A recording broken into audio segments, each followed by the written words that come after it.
Okay. So this week we need to finish 11.8 real quick, and then we're gonna jump to chapter 12, to 12.1 and 12.2. A recap of what we did last time.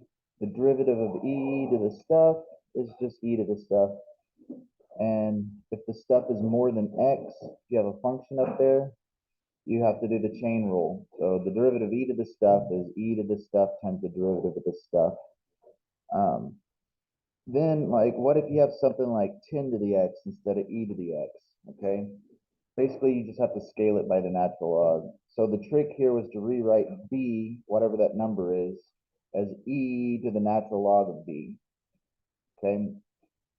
So this is just b, because e to the natural log are inverses of one another. So that was the trick. It's basically a change of base, okay?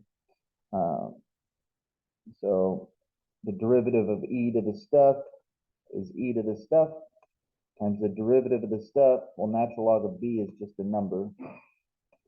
And then this, again, this is just b. So it's b to the x. So if you're taking the natural or the derivative of like 10 to the x instead of e to the x, you still get 10 to the x, but you also have the natural log of whatever your base was over here. Okay. So you might see this. Usually it's e to the x, all right? But if you have anything else, right, you still get the same thing back. You just have to scale it by the natural log of whatever your base used to be. Okay. And then also there was a change of base for logs. Like the other thing was the derivative of natural log of x was 1 over x. So if you have the derivative of the natural log of something that's not just regular old x, you still get 1 over the stuff, and you have to multiply by the derivative of the stuff. So derivative of natural log is 1 over stuff, but if the stuff is more complicated, you have to do the chain rule here. And what if you have a log of something else, like log base b instead of natural log? All right, you can always do the change of base formula. You could switch it to any log you want, but we want natural log because we know the derivative of natural log is 1 over x. So we'll usually switch it to the natural log, but you have to scale it by the natural log of whatever your base was. So this is your change of base formula. So if you have a log base 10, which might show up, right? And you want to take the derivative of this, okay, well, you could do a change of base. Log base 10 of x is natural log of x over natural log of 10. And this is just a number. It can be pulled out, right? You would have the derivative of that is 1 over x, but then this guy is just a number that could have been pulled out, so you have natural log of 10 on the bottom. So in case you have a natural log of 10 or something, just use your change of base formula, and then remember that this is just a constant that can be pulled out, and then this is just the 1 over x. Okay, so it's a recap. Mainly you're going to be using this, okay, and this guy. But if they sneak in a different base, you just do a change of base, okay? Sounds like a rap band, right? Change of base. All right, so here's the last example. The number of cell phone subscriptions worldwide in millions in year X can be approximated by this function. So this is subscriptions worldwide in millions, and year X, I think maybe they mean T. There's no X's here, right? I think they mean T. All right. T equals 0 is year 2000. Find the rate of change of cell phone subscriptions. Well, if this is cell phone subscriptions, the rate of change is going to be f prime, right? That's what the derivative tells us, rates of change. So if this is f prime, we could use the quotient rule, or we could do the power rule. We could rewrite this as 1 plus 12e to the minus 0.3t to the minus 1, and use the power rule instead of the quotient rule. So let's do that, all right? This is just a constant that comes out front. So power rule says multiply by the exponent and then subtract 1 from the exponent. Okay, and now we have to multiply by the derivative of the stuff on the inside. The derivative of 1 is just 0. The derivative of this would be, well, we have a 12, 12. And then the derivative of e to this stuff is e to the stuff times the derivative of the stuff. So let's see, we can simplify all this. We have a minus and a minus, those will cancel. We got an 8,300 and then a 12 and a 0.3. So I'm just pulling all the constants out front. This thing is to the -2 power. Oh, we still have this guy here. So e to the minus 0.32. And then we'll have this stuff on the bottom squared. Okay, and we can do some simplifying there, right? We can multiply these out. All right, but if we want to know 2,000, all we do is plug these numbers in, okay, to figure out the rate of change at those times. So this would be 0, this would be 8, this would be 14. I don't want to waste time with a calculator. They've already done it here. So you could see this is basically what we just got. They just multiplied the numbers together for us.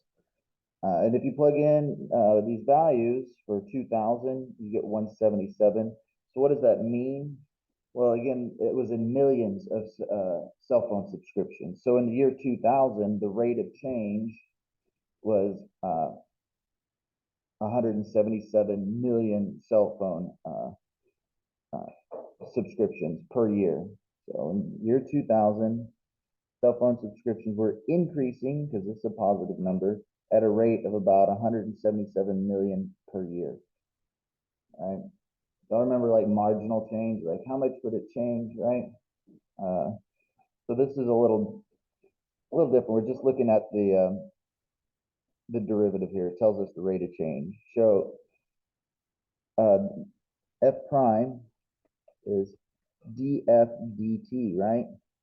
This is in millions of subscriptions, right? Let's look at the units. If you're trying to figure out what does this number mean, what does your answer mean, look at the units, right?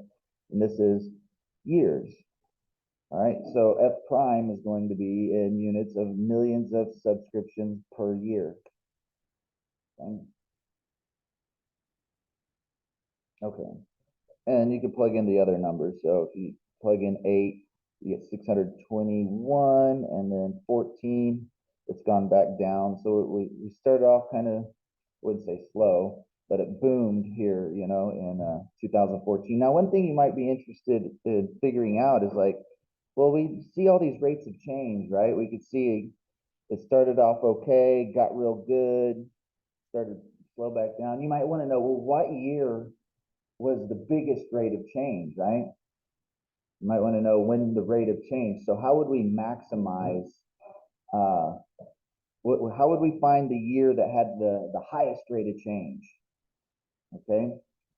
So the key to this question is, let's look at something like this. Like, let's say this is a cell phone subscriptions, right? Okay. So the rate of change is different everywhere. Remember, the rate of change is the slope, right? So the rate of change is different everywhere. Well, what's special about these peaks? These points right here are like peaks, right? What's special about the rate of change there? The slope there, the rate of change is 0. Same thing down here, right? That's where f prime is 0, right? So these are called local maxima and minima, collectively extrema. So to find these little points here, that's where you take the derivative and you set it equal to 0 and you solve for x, or in this case it was t or something. And that would allow you to find the times that we've maximized or minimized. Okay, so notice none of these are necessarily a global maxima. Like if this goes up forever, right? None of these points are globally a maximum. They're just locally, like this is a maximum within this region. This is a minimum within this region, right? So these points down here are going to be called our critical points. So if we're trying to find when is the absolute maximum, well, we look at our critical points, okay? If we're interested in a certain region, like between here and here, critical points also will be these endpoints, right? Because this guy right here actually is our maximum for the whole region. Does that make sense? So the next section, we're going to be taking derivatives, setting it equal to 0, solving for x, right? And we're also going to have to check our endpoints. And then we plug these back into our original function to see what these actual values are over here. These are our, so we want to find out which ones are the actual global maximum or which one is the global minimum or local mins and maxes. So that's what the next section is going to be about.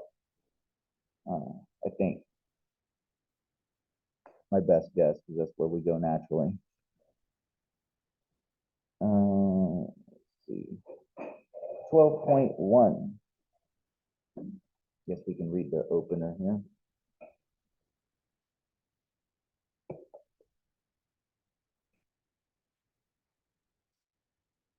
Applications. Okay.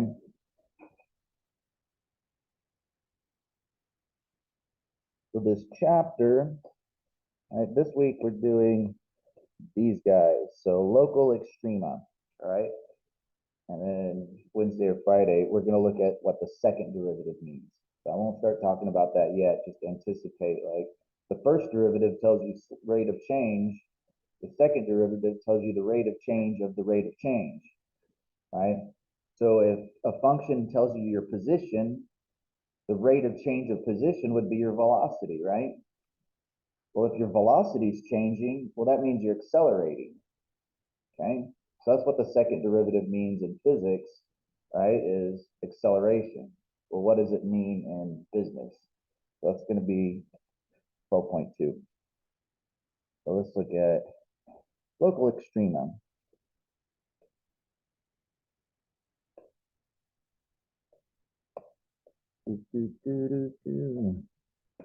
All right, we say that a function is increasing on an interval if its graph is rising from the left to the right. So yeah, that's increasing. This is increasing. This is increasing, right? But these are different kinds of increase, aren't they? Here, the rate of increase is the same everywhere. The slope's everywhere, right? Check out this one. Here, the slope is positive everywhere. But notice that the slope, although positive everywhere, it's becoming less and less positive, okay? So this is an example. I'll go ahead and throw it out there for 12.2. This is where the second derivative is negative. Even though the first derivative is positive everywhere, right? The slope is decreasing, all right?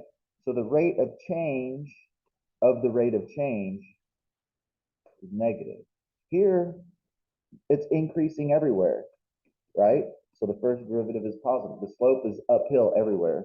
But the slope is getting bigger and bigger. So this would be a second derivative, would be positive. You can see like, this is great for sales, right? Profits going up, right? This is okay for sales, but you can see that over time, your return, even though it's increasing all the time, it's petering out, right? So something like this, you're going to have a point of diminishing returns. Whereas this guy, well, yeah, you're along for the ride, profits going up, but the rate at which it's going up is going up as well. All right. So this is our happy world right here. That's where we want. But in reality, everything does this, you know. Eventually, everybody has an iPhone, right? Okay. So let's look at example one. For each intervals in the graph and blah, blah, blah. Okay, I did what I said I wouldn't do, which was jump to 12.2, but that's okay. I just can't resist. All right. So first derivative, yes, it's increasing here. Right here at this point, the slope is 0. So this is increasing, and I want to do increasing in blue, and I'll do decreasing in green, decreasing, decreasing. If it says constant right here, well, that means the slope is 0 all through here. All right, we're increasing here. The slope is 0 there, and we're decreasing here. So over here, the derivative is positive. Here, the derivative is negative. Again, positive, negative, and of course here, here, and here, the derivative is 0. If it goes from being a positive to negative, that means somewhere in between it had to be 0, right? Or if you go from negative to positive, somewhere you have to cross the number 0. Does that make sense? Okay. And we can say that as long as the function doesn't do this, right? As long as there's no jumps, right? If you have a jump in your function, right? Well, that's a problem. That's a special issue to deal with, right? So what we like functions that are continuous, right? We like continuous functions. This would be a discontinuous function, okay? Also, what we don't like is things that do that, okay? A point, like a jagged point. The slope doesn't exist there. So here the slope exists, here the slope exists, but if you have a jagged point, to draw a tangent line is like, it could be anything. So at jagged points, the derivative doesn't exist. F prime doesn't exist, okay? At jagged points. So what we like are smooth, continuous functions. That's when everything plays nice, okay? But if you have those or these, there's issues, right? We have to be a little more creative, okay?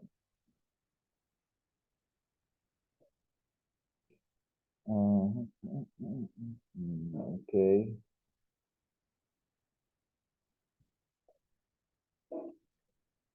Something like this, okay? Negative, 0, positive, 0. This is kind of it's hard to tell. Is this thing, if you zoom in, is it like that? Or is it like that?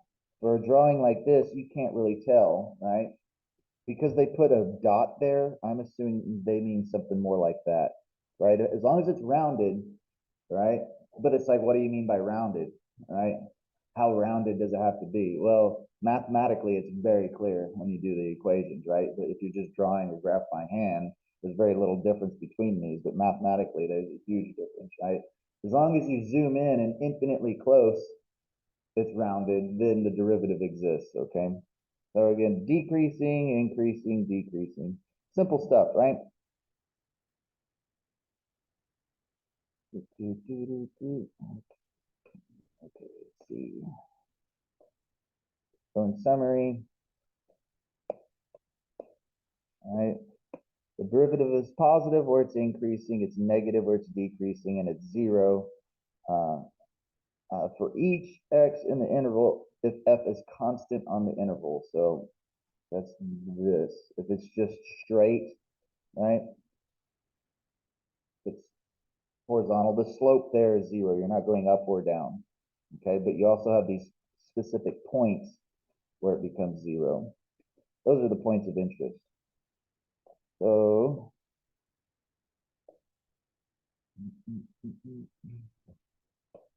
and use your graphing software, you know, just like graph that. You could use Desmos. Y'all familiar with Desmos? Yeah, bust out Desmos. Anytime you're working any problem, just graph it. First thing, just so that you start getting a feel for what functions look like, right? That's important, right? We like pictures. We don't like to do math. We just want to look at a picture and go, yeah, that's the answer, obviously, right? So x cubed, right? That would look something like that. Polynomials, the higher the power of x, the more wiggles there are. See, 1, 2, 3. So a polynomial like x cubed with stuff, it's going to be something like that. Or maybe it's like this. This is positive, so it'd be something like this. It's going to go whoop, whoop. All right, if there was an x to the fourth, if we had a polynomial that was x to the fourth, it would look more like this. 1, 2, 3, 4, right? Think about the roots. So the higher the power of the polynomial, the more wiggles there are. And then this things go up to infinity. Just so you get an idea. So what do we want to know? Find the intervals on which the function whose graph is shown. Okay, so here they give us a picture of the graph. Here's the most horrible graph I've ever seen. Okay, I guess they use these crappy graphing. I don't know if they don't allow you to have a graphing calculator, right? You have to use a scientist. Why do they restrict themselves to this crap? Why not put a pretty picture there? Right? I don't get it. It's like they want us to suffer. All right. Yeah. Anyhow, you can see that, well, it's increasing here. What is this point? -3. So increasing from minus infinity to -3. And let's see, it's also increasing here from 1 to infinity. Decreasing from -3 to 1. Okay, there we go. And notice I put round brackets. All right, I didn't put square brackets because at the point -3, the slope is 0. At the point f prime equals 0 at x equals -3 and 1. So there you go.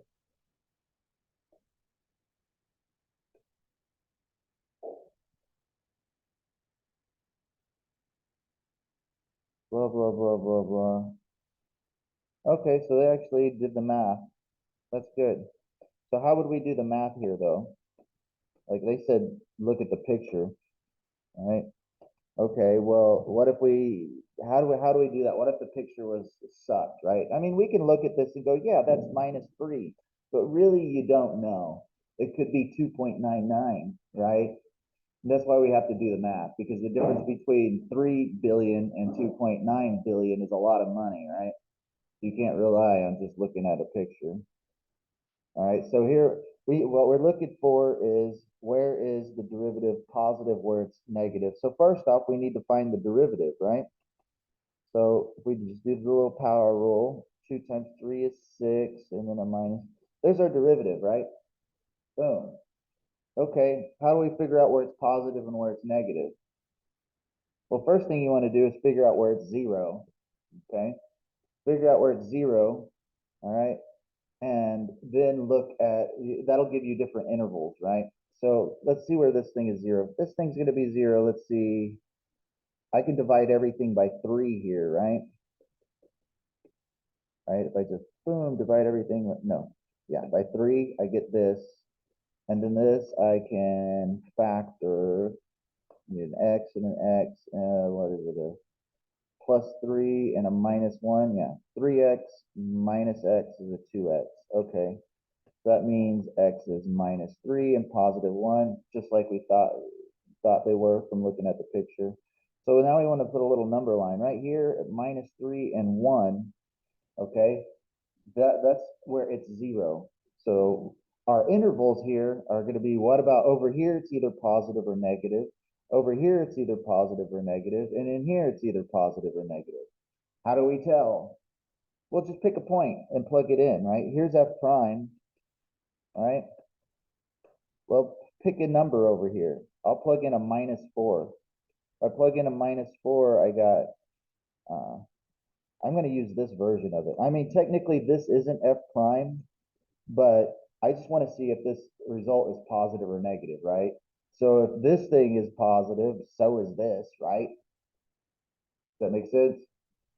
So instead of multiplying everything by 3, I'm just going to use this. I'll say f prime divided by 3, right? Because this is f prime. This is f prime divided by 3. So I'll just use the simple version here. So minus 4 squared plus 2 times a minus 4 minus 3. What is this? 16 minus 8 minus 3. Whatever it is, it's positive, right? I don't even need to know the exact value. I just want to know if it's positive or negative. Does that make sense? So that means in this region, f prime is positive. Boom, right? So what about in this region? This is where it's 0. This is where it's 0. So it has to either be positive or negative here. Let's pick a point. A nice point to plug in here is 0, right? If I plug in a 0, I'm going to get minus 9, which is negative. So that means it's decreasing there. Now over here in this region, let's see, let's plug in simple number 2. And I'm going to use this guy here. So this would be a 2 squared plus 2 times 2 minus 3. This is 4 plus 4. Whatever that is, it's positive. So that tells me it's positive there. So that's how you do the math to actually figure out the intervals where it's increasing or decreasing. Does that make sense? Yeah? Not too hard? First off, you find out where it's 0. If it's not 0, then it either has to be positive or negative, and to figure it out, just plug in a test number, okay? So that's what we're going to do this section. In the next section, we're going to have another way of doing it with the second derivative. Blah, blah, blah. So here's a whole big summary of everything. Right? This is where it was increasing. Oh, they did a test value. They picked the same numbers as me, didn't they? They picked test values. Okay. Increasing, decreasing, increasing. Critical numbers, like I mentioned before, the critical numbers are where the first derivative is 0 or an endpoint. All right, the numbers for which the derivative is 0 or central sign, blah, blah, blah. It's a bit different with the absolute value function. Oh, let's look at the absolute value function. Why is it different for the absolute value function? Absolute value function has one of those points like that, right? The abrupt V, right? The derivative right there doesn't exist, right? Well, because what is the derivative of absolute value of x? F prime. If f is absolute value, what was this guy? It was a function, right? It's either positive 1 for x being positive, or it's negative for x being negative, but it's not defined for at 0, is it? Because either it's slope of 1 or it's a slope of minus 1, but right there at 0, f prime doesn't exist. Okay? Blah, blah, blah. Does not exist. This suggests that points where the derivative is 0 or undefined play an important role. So this is a critical point, okay? Even though the derivative isn't 0 there, the derivative doesn't exist there. So critical points where the slope is 0 or undefined, you know, that's a point of interest. Something special is going on there, right? So those are your critical points, what they're called.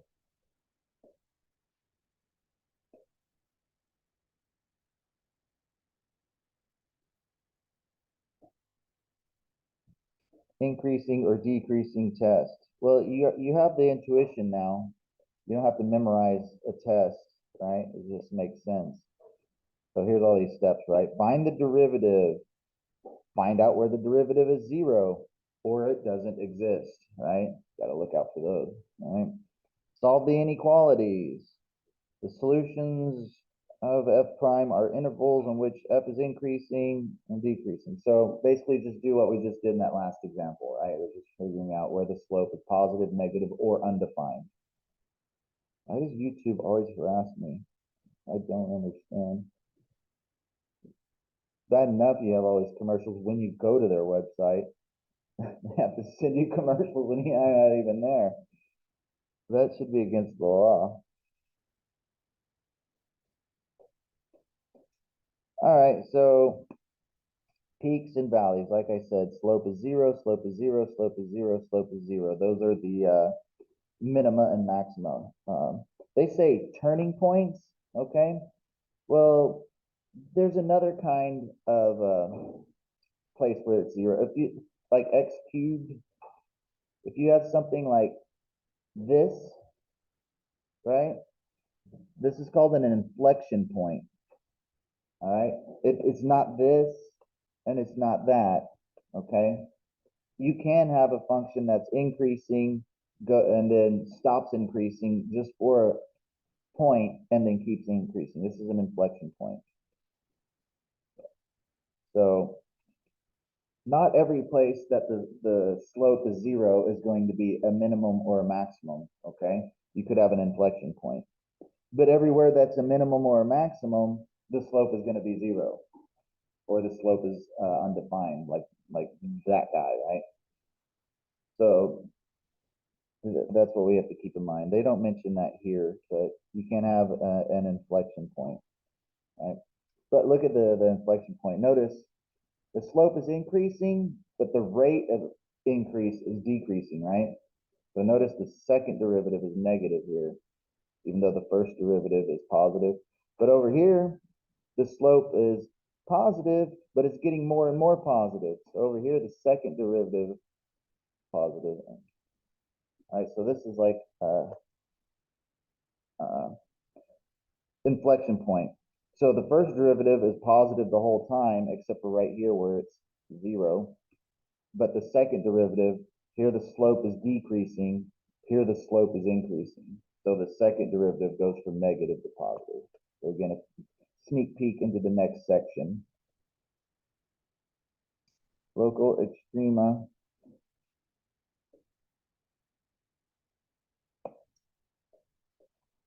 Okay, so C be a number in the domain. That means you can plug it into the function and something comes out. F has a local maxima at C if f of x is less than f of c for all x near C. Okay, here's x. Usually I'd say it the other way around, but they're saying uh, f at this point is bigger than f at any other point in the near area. That's all they're saying. This is a local maxima. They're just saying that's a maximum in the local little area. Okay. And same thing with minimum.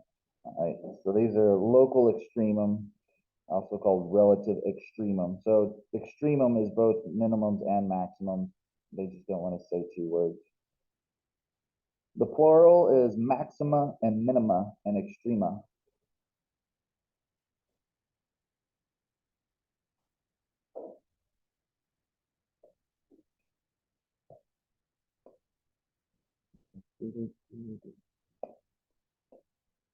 I identify the locations of the local extrema of the function whose graph. Okay, here is a local maxima, local minima, local maxima, local minima. Looks like right here the derivative is undefined though, right? It's one of those little peaks. So the slope isn't zero there, it's undefined. Everywhere else, the slope is zero, okay? So minimas and maximas.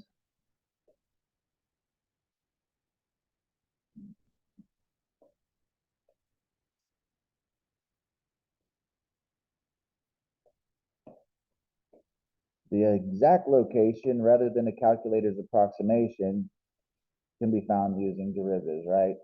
So with a picture, all you can do is look at the picture, right? But if we have the math, we want to use the math to get exact values. That's what they're saying. So right here, you have these kinks. That's where the derivative doesn't exist. But over here, you have a maximum, minimum, minimum.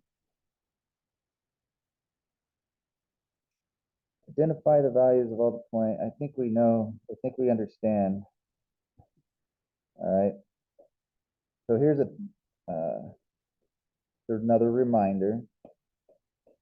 If F has a local extremum, then at C, then C is a critical number.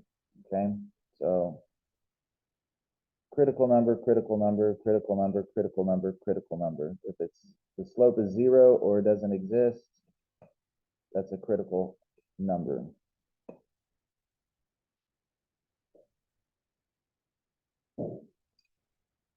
This is important here. All right, I know it seems it's real obvious right now. All right, these things are simple, but it'll get confusing. The result says that every local extremum occurs at a critical number, not that every critical number produces a local extremum. See what I mean? It's not a one-to-one relationship. Thus, the critical numbers provide a list of possibilities.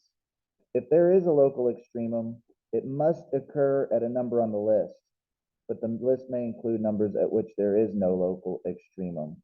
Okay, like I said, for example, an inflection point, right? So like right here, the slope could be 0, but that's not, right? Slope is 0, but it's not an extremum. So that's an example, all right?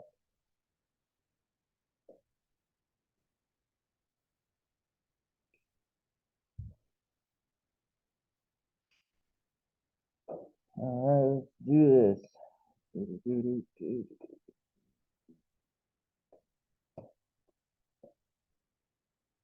Find the critical numbers, all right? So we want to figure out, this is a polynomial.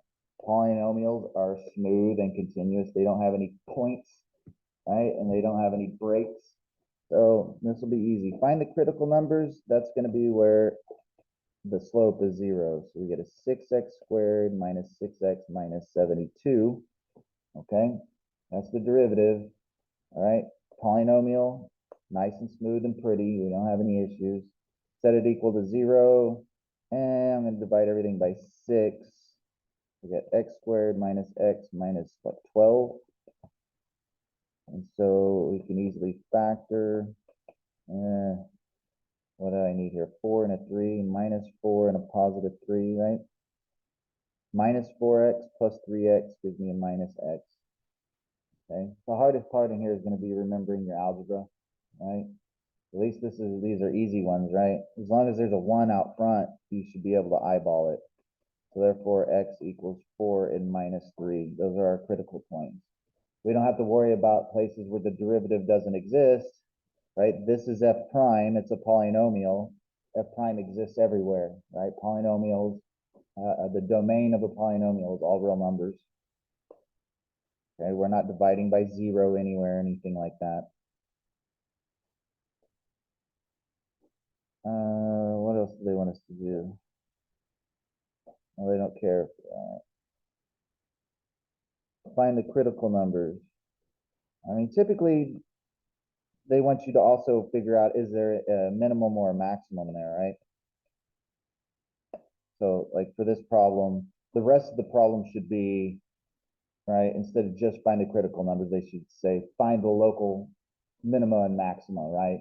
So the first step would be to do this, and then the next step is to figure out, well, is this a minimum or a maximum or neither? Is this a minimum or a maximum or neither, right? I guess they're saving that for later. So here's another one. Find the critical points. Well, f prime would be a 3x squared. Okay. So where's the 0? Only at x equals 0, right? Remember, x cubed, this is the example that's like this, right? This is what x cubed looks like. Right there has a slope of 0, right? This happens to be the critical point, but it's neither a minimum nor a maximum. Okay. However, these over here, we'd have to check these. The x cubed looks like this, right? Well, this is like x cubed, right? This is like x cubed. But when you add this other stuff, what does all this other stuff do? All this is talking about is moving it to the left or to the right, stretching it horizontally or stretching it vertically, right? Remember that? Okay. So whenever you take this guy and you stretch it, these guys become amplified, basically. So it become more like that. 1, 2, 3. See this? the triple root here, or the fact that there's three roots becomes hidden. They all get kind of pushed together in one. So the thing is x equals 0 is a solution, but it's actually a triple solution, right? If I set this equal to 0 and I solve, I get x equals 0, 0, and 0 3 times. That's why it looks the way it does, okay? Whereas if you take x cubed and you stretch it horizontally and then stretch it vertically, those roots get separated. They're not all at 0 anymore, right? They get moved out. What's that? A constant? Well, like if you're just finding the roots, like where does this thing equal 0? Where does it cross the x-axis, right? You're like, obviously at x equals 0, right? But this thing has three solutions. They're just all 0. It's the same solution 3 times, right? So, but this guy is, you could rewrite this where it's like x minus something cubed plus some other number, right?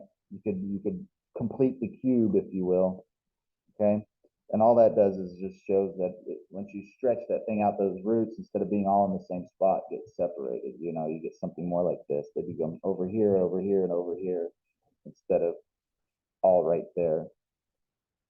Right? Just a note on x cubed, an aside, if you will.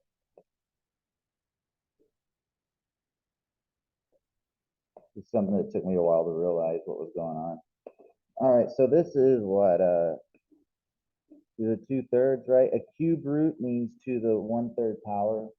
All right, when I was grading the retries, the written retries, is like most students don't realize that the nth root means x to the 1 over n, right? So this is really x squared to the 1/3 power, and an exponent to an exponent, you multiply them, okay? So if I want to take the derivative of that, you do the same thing, multiply by the exponent, subtract 1 from the exponent, right? 9 out of 10 of the students would miss this problem. All right, so we want to figure out where this is 0. Well, this is kind of weird, right?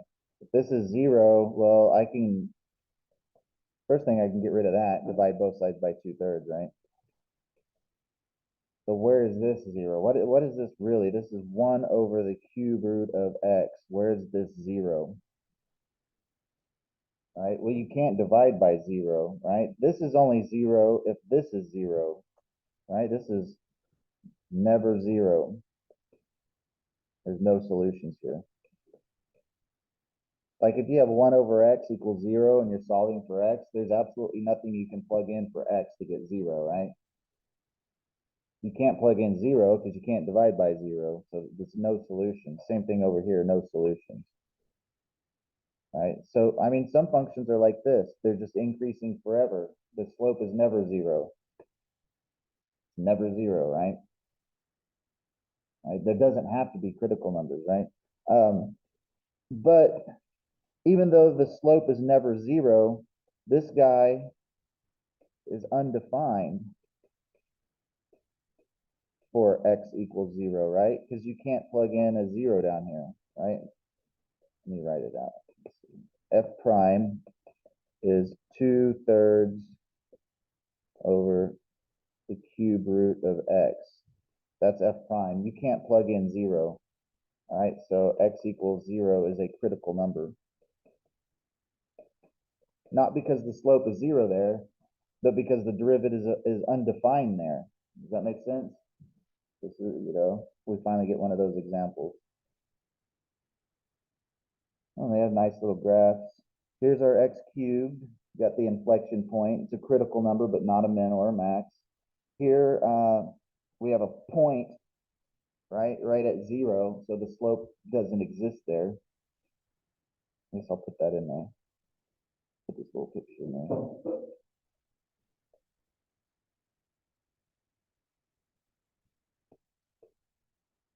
Ooh.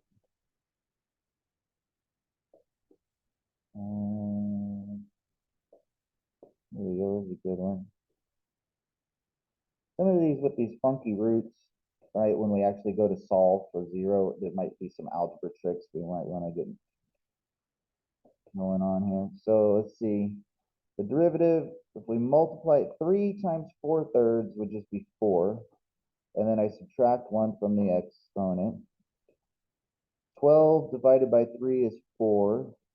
Then I subtract 1 from the exponent. Okay. So if I set this equal to 0, right, this is the same thing as if I divided everything by 4, right? Okay, what can I do with this? I could move this to the other side, right? How would does that even help, right? I could have, let's see, what can I do? If I multiply everything by x to the 2/3, try this. If I multiply both sides by x to the 2/3, this becomes 2/3 plus 1/3 is 1, right? X to the first power. Over here, those cancel out, right? This is just x to the 0 power. X to the 0 power is just 1. So x equals 1. That's a critical point. You can check it out, right? If I plug in a 1 here, the cube root of 1 is just 1. All right, 1 over 1 to the 2/3 power is still 1. I'm getting 4 minus 4 is equal to 0, right? So that's all. That's our solution. As long as we're not dealing with complex numbers, right? Complex numbers is be a much more fun problem. But looking at this, it's pretty simple. 4 minus 4 is 0. What can I plug in? Well, 1. Okay. But to do the math, here's one way of showing it. I might have broken some rules there, but so there's that. But also, this guy right here, this is really, what was it? Cube root of x squared. That's what we're really looking at. You can't plug in 0 here, right? You can't divide by 0. So also this, right? These are the two critical numbers. This is where the derivative is 0. This is where the derivative is undefined. So those are both critical numbers. Does that make sense? Okay.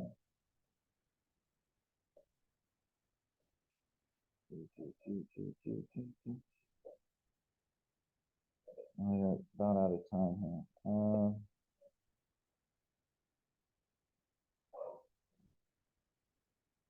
Technology tip. So here's where we're trying to get. The first derivative test. What is this test? Well, it's what we've been talking about. When all the critical numbers of function have been found, you must then determine which ones lead to local extrema. Sometimes this can be done graphically, right? If you have the graph, you look at it. Great.